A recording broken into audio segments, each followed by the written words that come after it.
कभी कभी ऐसा होता है कि हम भूल नहीं पाते हैं। लोगों की बातें ना माइंड में चलती रहती हैं। इतना टास्क बताया जाता है, इतने ट्रिक्स बताए जाते हैं, LOA, लॉ ऑफ अट्रैक्शन से रिलेटेड, फिर भी आप कहते हैं कि नहीं हो पा रहा है। क्यों नहीं हो पा रहा है? इसी का सल्यूशन लेकर आना है कि कैसे हो जाएगा। अगर आप किस तरह से सोचें या किस तरह से फील करें तो आपसे भी होगा। ये आप भी जानते हो कि तकलीफ़ देने वाले ज़्यादा होते हैं, साथ देने वाले कम होते हैं, ठीक है? और साथ देने वाले जो होते हैं तो कभी-कभी ऐसा होता है कि ईश्वर उनसे हमको दूर भी कर देते हैं। ये सब इस बात की निशानी है कि आप यूनिवर्स के द्वारा सेलेक्ट किए गए हो, कि आपको खुद से बहुत सारा काम करना है और अपने आप को एक डायमंड बनाना है, ठीक है? सबसे पहली बात तो अपने आप को ये बताना है, ना कि आपको कंप्लेन मोड में रहना है। इतना इम्पोर्टेंट बात होता है। अगर आप कंप्लेन मोड में रहते हैं तो सिंपली क्या होता है ना कि हमारी अंदर से नेगेटिविटी निकलती है। फिर कंप्लेन मतलब वो बात नहीं होती, पॉजिटिविटी को ख़राब कर देती है। लोग तकलीफ़ दे रहे हैं आपको, कुछ ना कुछ ताने मार रहे हैं, आपको नीचा दिखाने की कोशिश कर रहे हैं, आपका लेग पुल कर रहे हैं, आपको अप्रिशिएट नहीं कर रहे हैं। सच में आपने मेहनत की है तब भी आपको वो क्रेडिट नहीं मिल रहा है। ये सब चीज़ें, ठीक है, आपको आपको जताया जा रहा है कि आपके लिए कुछ किया जा रहा है। स्पेशली मैं उन लोगों के लिए बोलूँगी यहाँ पर जो होम हाउस लेडीज़ होते हैं। वो अपना सर्वस्व देते हुए घर को सँभालते हैं, बच्चों को, परिवार को, हर चीज़ को सँभालते हैं और उसके बाद भी उन्हें उनकी घर में वो प्लेस नहीं मिलता है। तो क्या होना चाहिए? जब एक मौके पर मैंने ये चीज़ें फ़ेस करी थी, तो मैंने अपने आप को एक ही चीज़ बोली थी कि ये जो बातें हैं ना, जी, ये जो जो भी कुछ हो रहा है, जो तुझे यहाँ पर आके एकदम लग रही है बात, लगती थी बात, क्यों नहीं लगेगी? इंसान है ना हम तो, क्या ऐसा थोड़ी ना होता है? बात लगती है, लगती थी मुझे भी। फिर मैंने सिर्फ़ अपने आप को, एक कॉन्सेप्ट आया मेरे मन में, खुद से ही आया। ऐसा नहीं है कि मैं अच्छे-अच्छे वीडियोज़ तब भी सुनती थी, शिवानी जी को, संदीप माहेश्वरी हो गए, शिवानी जी को मैं ज़्यादा देखती थी। लेकिन ये कॉन्सेप्ट मेरे मन में खुद से आया कि देख, ये जो तेरे साथ हो रहा है ना, ये जो तेरे को पेन दिया जा रहा है, ये जो तेरे को डाउन किया जा रहा है, जबकि तू वर्दी है। ये बात ध्यान रखना कि आप वर्दी हो तब भी आपको वो प्लेस नहीं मिल रहा है। तो क्या करना है? मैंने अपने आप से एक ही बात बोली, देख सुन, तुम वर्दी हो। मैंने अपने आप से बोला, देखो तुम तो अंदर से जानती हो ना, तुम वर्दी हो, तुम लायक हो, तुम काबिल हो, तुम कमा सकती हो, तुम गुड लुकिंग भी हो, ठीक है? ईश्वर ने आपको हर तरह से नवाज़ा है। और फिर उन लोगों के बारे में सोचती थी कि जिनके पास कुछ नहीं है।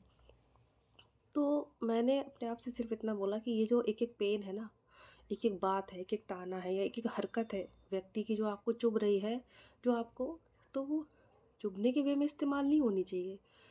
वो इस्तेमाल होनी चाहिए ईंधन के रूप में, फ्यूल के रूप में। जैसे गाड़ी में हम फ्यूल डलवाते हैं ना, डीज़ल, पेट्रोल, फिर गाड़ी चलती है बढ़िया से। मैंने हर एक बात को, हर एक चीज़ को, लोगों के द्वारा दी गई तकलीफ़ को अपना फ्यूल बनाया। मैंने कहा ओके, आप ये कर रहे हो, आप वो कर रहे हो, आप ऐसा बोलेंगे, आप वैसा करेंगे, बुरा लग रहा है? अरे नहीं भाई, तुम जितना सताओगे हम उतना ऊपर जाएंगे। ये हमने अपने आप को बोला। और मैंने फिर सक्सेसफुली अपनी लाइफ में बहुत कुछ अचीव किया। ना कि अंधेरे कमरे में रोते हुए आंसू बहाए और डाउन किया खुद को, नहीं। हमेशा एक ही बात बोली तो अपने आप से कि अंदर से तुमको मालूम है कि तुम काबिल हो, तुम वर्दी हो। और ये जो सामने वाला व्यक्ति है ना, एक्चुअली वो नाकाबिल है, एक्चुअली वो नॉन वर्दी है। और वो अपने अंदर की गंदगी तेरे ऊपर उंडेल रहा है या उंडेल रही है, तो आप उसको अपने ऊपर मत लो। और लेना भी है उन चीज़ों को, उन बातों को, ओके, जितना वो दे रहे हैं ना, उनकी एनर्जी को ईंधन की तरह मैंने यूज़ किया। वो अपनी एनर्जी मेरी तरफ नकारात्मक फेंकते थे, मैंने उसे मैंने अपना ऑरा इतना स्ट्रॉन्ग किया, पॉजिटिव पॉजिटिव रहते हुए, बहुत ज़्यादा पॉजिटिव रहते हुए। मैंने कहा मरने के अंतिम सांस तक भी मुझे पॉजिटिव रहना है। पॉजिटिव रहते हुए मैंने हर उस चीज़ को ट्रांसफ़ॉर्म करते हुए, वो आता था वहाँ से नकारात्मक, मेरे तक आने से पहले वो सकारात्मक हो जाती थी चीज़ें, और फिर वो मेरे अंदर एंटर करती थी और मैं उन चीज़ों को उन बातों को फ्यूल बना के यूज़ करती रही और अपने करियर को फिर मैंने इस तरह से चमकाया। तो मैं बता दूं, जो बिल्कुल निराश हताश लोग हैं, तकलीफ़ में है, समझ नहीं आ रहा, ये दुनियादारी परेशान कर रहे हैं, लोग आगे नहीं बढ़ने दे रहे हैं, आपको जाना है आगे, ग्राउंड लेवल पर लगे रहो। जैसे आर्मी आर्मी होती है ना, सेना के सैनिक बंकर बनाते हैं ज़मीन के अंदर, एक बंकर शब्द सुना होगा। तो मैं भी ऐसी सोचती थी कि भाई बंकर बना के बंकर के अंदर रहना है और तैयारी करनी है बढ़िया से, फिर अपने आप को दिखाना है। इट मीन्स नॉट लाइक कि आप अगर बहुत बड़े परिवार में रह रहे हैं, खुद को नहीं आप प्राइवेसी में रख सकते हैं। बंकर बनने का मतलब है खुद के अंदर सिमट जाओ, अपनी एनर्जी को ड्रेन होने से बचाओ, लोगों से इंटरेक्शन कम से कम करो, 3D वर्ल्ड में इंटरेक्शन कम से कम करो, अपने आप को यूनिवर्स से कनेक्ट करो, फील करो, पूरे दिन ओपनो प्रेयर करो, अच्छे सोचो, अच्छे बोलो, नेगेटिविटी से दूर रहो। वही लोग जो आपके आसपास हैं वो सब सब समझ जाएंगे अपने आप, ठीक है। आपको मुंह से बोल के नहीं बताना है, सबसे इम्पोर्टेंट बात ये है, सबसे इम्पोर्टेंट बात ये है। नेचर जो है ना, नेचुरलिटी, नेचर, वो उनका जो बात करने का तरीका होता है ना, वो वाइब्रेशन होता है, और हम भी एक नेचर का सबसे बड़ा हिस्सा है, इंसान।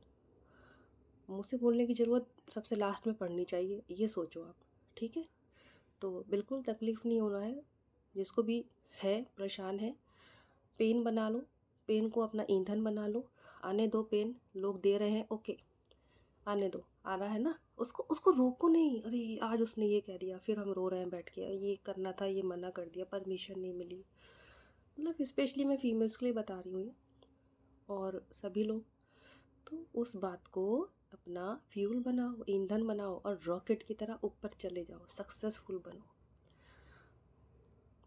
अगर आपका कोई पर्सनल बात है जो आपको लग रहा है कि इस फील्ड में मैं क्या करूं, मेरा तो ऐसा मैटर है, तो आप लोग डिस्क्रिप्शन में दिए गए नंबर पे मुझसे कांटेक्ट भी कर सकते हैं, मेरी टीम को मैसेज करके। तो आपको मैं बहुत ही सटीक गाइडेंस दूंगी, जो कि आपको आपकी लाइफ में एकदम टॉप पे लेकर जाएगा, जैसे मैं हूँ आज अपने लाइफ के टॉप करियर पे। Thank you so much for watching this video.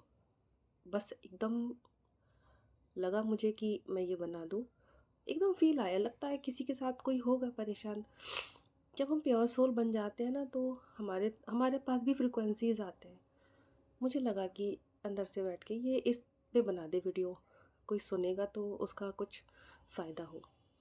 तो thank you so much for watching this video, और आप लोगों के इतने सारे ढेर सारे प्यारे प्यारे कमेंट्स के लिए, लाइक के लिए।